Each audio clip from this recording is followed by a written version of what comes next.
Coach, you said you were looking forward to Sunday's practice after the charity game with Ohio State. How did they react? Did they react like they lost by 30 like you wanted them to? What was that practice like?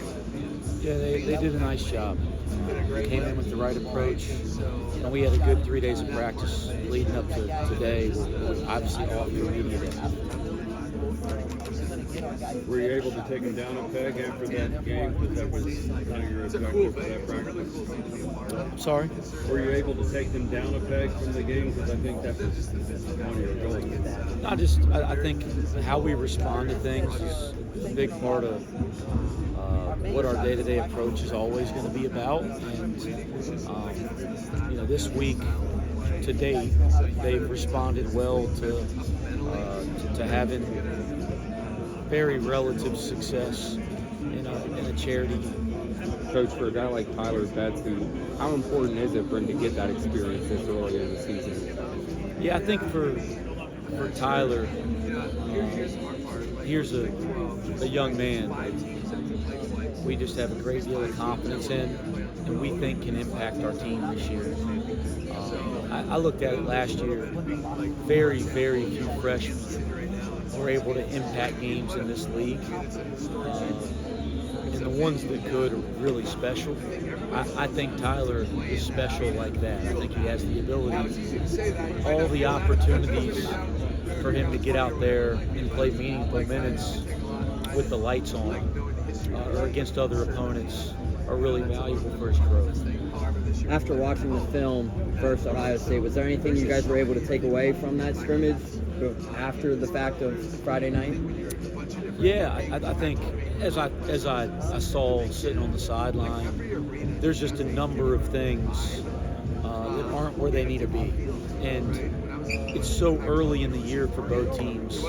The result of the possession may not be indicative of how you played the possession. So we had a number of possessions where there were positive results, meaning we got to stop, or we forced a turnover, or we scored, but the things we did to get that result weren't there.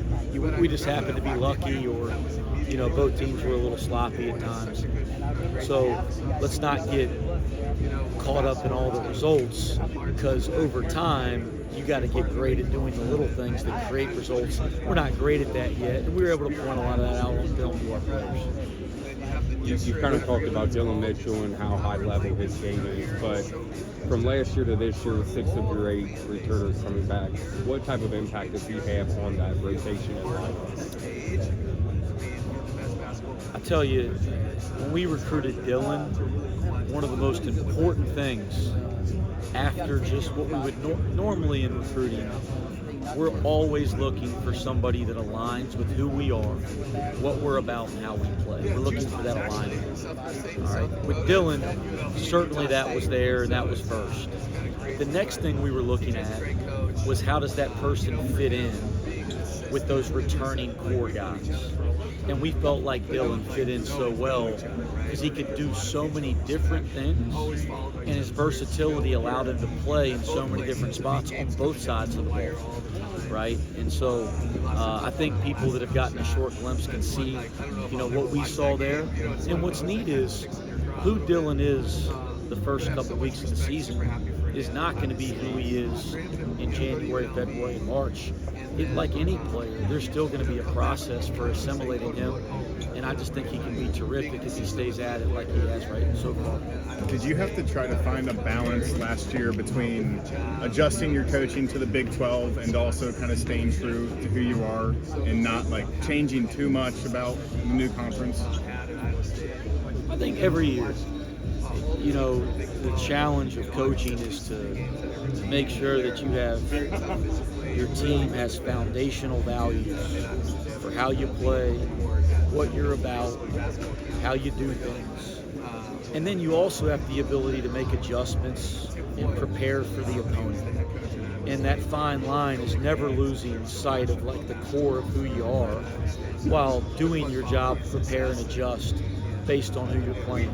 And I think when you go too far one way or the other, you can make mistakes as a coach. So I don't think that was any different last year than any other year, other than the fact that every game was a new experience, and that made walking that line maybe a little more challenging than when you've been playing against the same teams year after year in the league. Why do you specifically, like, why do you coach? Like, what's the biggest motivator of why you chose this profession? We're getting deep today. Right now, your real press conference. All right, that's a great question. And if I'm answering totally honestly, I would say that why I got into coaching, or why I thought I wanted to coach, got me to where I am, or got me into coaching, and then what I found getting in coaching is somewhat different, but all relevant. So I think why I wanted to coach and why I got into coaching is because I'm so passionate about basketball. It's like I love our game. It is my life, my hobby, and everything in between. And so it makes sense that when you're done playing to get into coaching. I also crazy competitive. Like, I love the high stakes of our game, and especially at this level of our game. And I'd say that drove me into coaching, and that probably had a lot to do with what I valued about it early on. None of that's gone anywhere. I think the longer I've done it, it's become something even deeper to me. I really enjoy teaching. I really enjoy being on a team and leading a team. And I really, really enjoy being around young people and being a part of their maturation process. I won't take credit for any of the guys that I've coached and where they are now, but it's really, really neat to feel like in some small way you were a part of it. You know, when you have guys that you coached 10 years ago, 12 years ago, and they're living out their dreams in their life, and they're married with kids and families, and you feel like you're not responsible for that, but you were a part of that, it gives your life meaning. And so the longer I've been in coaching, the deeper my purpose for it has become. But those original things are still big too. This will be the last deep question, but obviously Tony Bennett retired last week. Did that kind of make you step back and look at everything about, like, having to look at the perspective of why you coach, or was that kind of just he's in his own situation and you're in yours? I just think that when a guy like Tony Bennett steps down, somebody I've looked up to, and I think about this all the time over the last week. You know, when I was trying to get into coaching, I went around and watched college basketball practice all over the country. The entire month of February, I went around watching practices the year before I started my coaching career. And I went to watch Tony coach at Washington State. This is years and years ago. And Ron Sanchez, who is now the interim head coach, or the head coach at Virginia, was an assistant then. And so this week I've really thought about that, and I got to see him as a young head coach at Washington State. And then obviously I was coaching in the same region as him for years while he was at Virginia, coached against him. And he's a guy I really looked up to. You know, you just hate to see a guy like that leave our game. It's not good for our game, and I hope we don't have any more people walk away early. And so I didn't like to see that. It's kind of adjust to the pressure of the preseason. They're nice, but is there added pressure? I've never cared about when you're slighted with preseason rankings or when you're picked, you know, highly or picked nationally. None of that's ever mattered one bit to me as a coach, and I try to explain that to our team. And that's how I feel this year. It doesn't. I don't pay one bit of attention to it. But, and I say but, the one thing that I will say is that it's great for our university, and it's great for our program and our fans and our players, given the retention.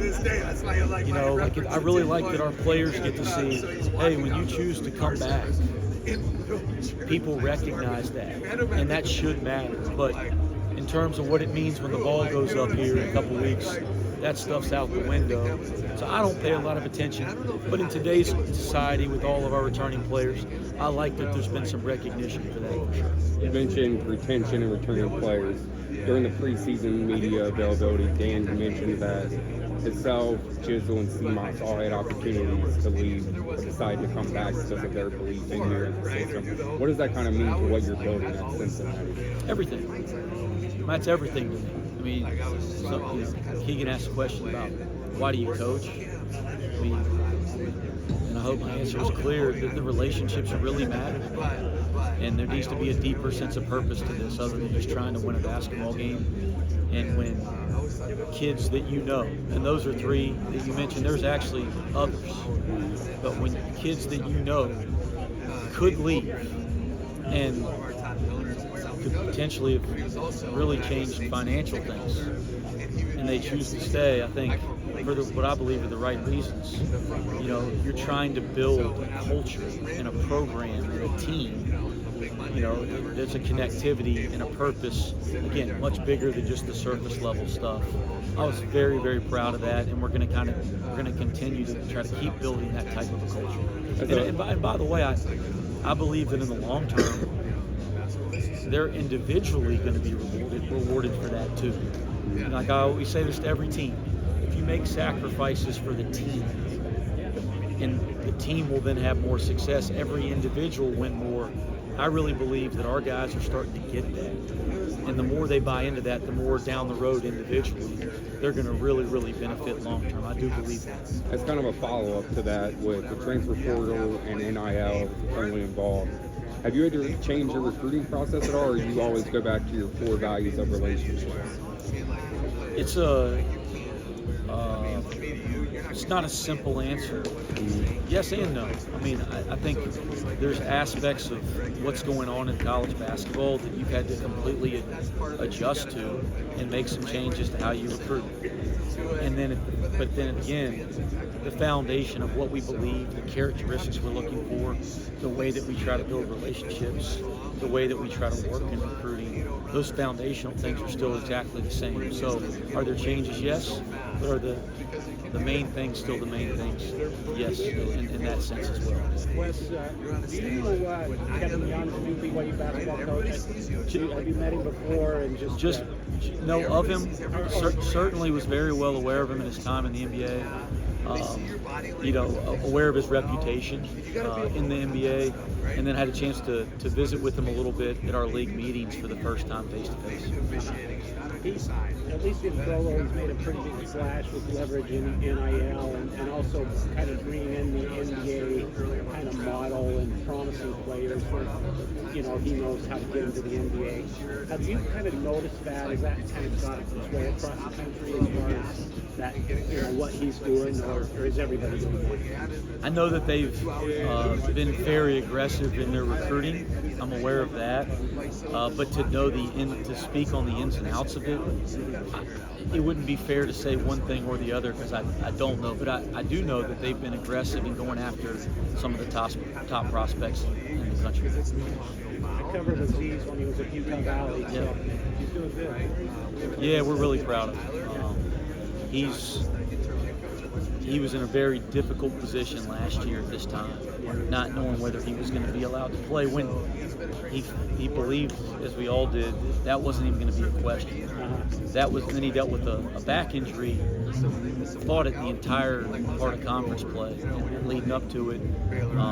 He's really, really improved this summer. He's been crazy committed to his work ethic. And, you know, knock on wood, as long as he continues to stay healthy, he's a much better player than he was a year ago. Coach, talk You guys about beat BYU at BYU. I think it was the league opener or close to it. It was for us, What was your yes. impressions of playing in Provo and kind of what it was cracked up? You know, it's actually interesting. That's one of those places that in the basketball circles you've always heard is an underrated atmosphere and that there's underrated support.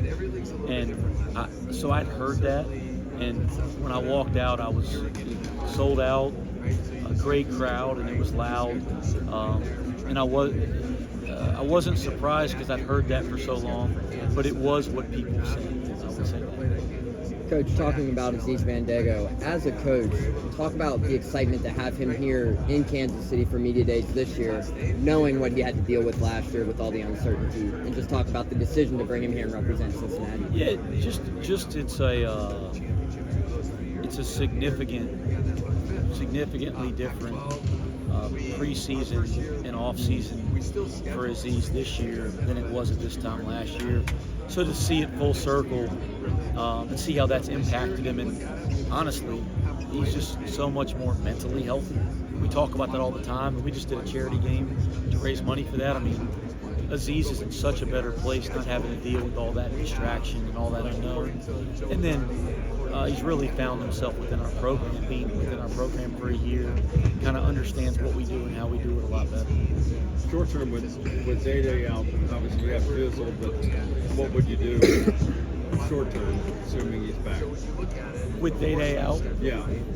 I mean, obviously Jizzle's I hope he's not out very long. I mean, I don't want to alarm anybody. And talked to Day 20 minutes ago, and he says he feels better today than he did last night.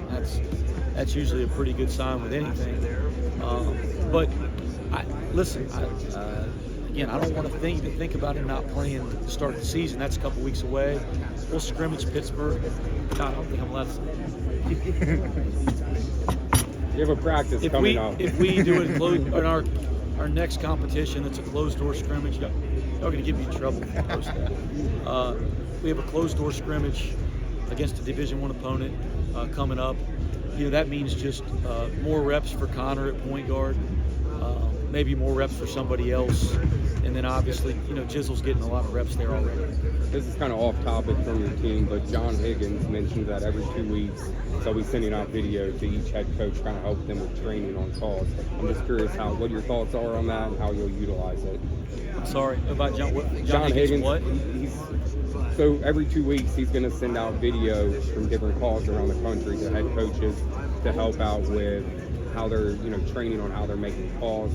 I'm just curious if you've got word of that or how you'll utilize that. Yeah, there was a conference call or Zoom the other night to explain officiating through the season. So yeah, I'm looking forward to working with John. Scott Drew talked on the stage about roster building, and he said it's basically a year-to-year thing every year because no one knows what the long-term rules are, so you can't really plan long-term. Do you kind of see it like that? Are you expecting to have a significant roster turnover, like 4 to 5 players each year, or can you kind of get a long-term plan? I think our goal is to have continuity. I think there's real value in it. There's always been real value in it. I think when you have that, it can mean even more in today's culture and society. So I think our goal is to do that. But I think you're always aware of the times you're in and what's possible, and you're preparing for all kinds of contingencies. I would say that to people out there that follow our program, celebrate those guys that came back this year. It's a big deal. It wasn't easy, and they came back for the right reasons because they wanted to be a part of our program. They believed in what we're doing, and they freaking love playing for Cincinnati and going to school at Cincinnati and living in the city. So celebrate that, and I think that'll encourage more to do it. That'll help us. But if we have roster turnover, it's not as catastrophic of an event as it was years ago. So I think when you can get it, it's a big deal. But when you don't have it, it's not the end of the world anymore. But we are trying to do that. Any chance that Zealot is eligible to play?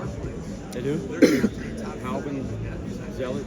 I don't have any updates on that. You announced earlier that Tyler McKinley's out for the year. I'm sure that's hard on him mentally, but are there any benefits for him being able to just kind of adjust to the college level by spending this freshman year sitting and rehabbing and getting stronger? Yeah, this is one, it's hard to find a silver lining. And I mean that, that's our job. Like, we talk about responding all the time. No matter what happens, let's respond the right way, and there will be a silver lining to everything we deal with, right? We all know that as adults. We're trying to teach young people that. So that'll exist. But in the short term here, man, this has been hard because, the best way to improve is to be out there playing. I think it's awesome. And even if you can't be playing in the games, like Rayvon's situation, redshirting, he improved by being out there practicing every day. With Tyler's injury right now, he's not able to do that. But in some way, and I'm not sure what it is yet, this will be a blessing. There will be a reason for this. and Tyler will be a better person and player for this experience because of how he's going to approach his rehab and how he's going to approach what he's going through this year, for sure. When we talked to you 2 or 3 weeks ago, Connor Hickman talked after you. Kind of had a funny moment when he said he dunked over Rayvon Seamoss's neck, 6'2" white with a comb over. What was your reaction to that, and what's it kind of been like getting his personality into the team? Well, Seamoss ain't dunking over anybody. I'll tell you all that right now. And he wouldn't even be mad if I said that. He'd say, you're right. What you're talking about, I like that our guys enjoy our work every day. I like that they enjoy being around each other. And I like that they have fun with the process of what we do, not just the game. So when I see stuff like that, that's the joy I get to see every day from them to this point, that they get to show you guys, which is cool. Now, about dunking on people and all that crap, I don't care one bit about that. I mean, and you got a good team, and you got players on defense that are trying to go make plays, and you got offensive talent and athletes. Guys going to get dunked on in practice, so I don't care one bit about that, and we shouldn't be worried about that. But I do like seeing them have some fun, because I see that every day. It's good for you guys and our fans to see that every once in a while. Your non-conference, is that going to seem a little bit better than last year, maybe? You know me well enough, Scott. You've already thought about it way more than I ever will. We play on November 4th, is that right? That's all I'm worried about right now. When it comes to real games, we get through November 4th, I'll start thinking about the next one. We're a one day at a time program, so and we're at Cincinnati. We play in the Big 12. My guess is we're going to get our butts challenged, and that's fun, and we're looking forward to that. But this year, next year, I got no idea what's harder or not. I just know we're going to be ready when the ball goes up. Kind of getting back to Dylan Mitchell, how much has having the Z's back there helped with Dylan's progressions defensively, with his versatility, being able to do so much at that end? Yeah, I just think, the versatility, the length, and the style that we play, there's just so many opportunities to get out there and make defensive plays. Now we just got a number of guys that can do it. So I don't know if I think about it the same way you do. You mentioned 2 guys that can make a ton of plays defensively, and there's a number of others, and when they're all connected and playing defense the way we're capable of, I think there's going to be a lot of plays to be made out there. Coach, I asked you earlier about the difference from year 1 to year 2 in the Big 12. Obviously, last season was 18 conference games. This year, 20 conference games, 2 games a week roughly. Talk about the expectations and the preparation that has to go into having 2 games a week versus top 25 teams every night roughly in this conference. Yeah, 20 games after Christmas without any buys, and that's for everybody in our league. Talk about a challenge that we didn't have a year ago. That's different. I mean, there's no bye week. And we talked about that with our team this week, because our guys, for the first time, their approach was good, but they looked a little run down the last couple of days for the first time. And I tried to remind them, we're going to get into January and February, and we're going to have to go 2-3 days game. We're going to have to do that for like 10 straight weeks. We're going to feel like this again. We've got to learn how to push through it. That's a different experience than we had a year ago. It'll be that way for everybody. That's where the work you do now to prepare for that's going to matter. The physical condition, the mental preparation, and then your resilience as a team is going to be put to the test. And finally, gosh, you hope that your depth ends up being a factor if you're deeper than some other teams. Have you ever had a player or played with someone who played the game similar to Jizzle? And then if so, do you kind of look back on those moments and try to apply that to his game at all when you coach him? I think to try to compare Jizzle to somebody else I've coached isn't fair to Jizzle, so I won't do that. But what I will say is that the guys that I coached when I was at UNCG in the backcourt, when they watch Jizzle play, they relate. They text me this after games last year. They relate to his competitive spirit, and the same thing with Data. And a lot of those guys that I thought had terrific competitive spirit, competitive will guys that we built a program with at Greensboro. You know, Jizzle has a competitive spirit and competitive will that they recognize watching our games, and Day-Day as well. And so his competitive spirit, his competitive will, his toughness, his edge, and Day-Day in the same way. I think that's what we're about. That's what we've been about. This is my 14th year as a head coach. That's what we try to be about all 14 years. Jizzle does that in a lot of ways, but kind of compare some of the ins and outs wouldn't be fair to him. He's a terrific, terrific talent, and he's a terrific player. And guys, he keeps getting better and better. If he stops getting better right now, I'm going to be pissed.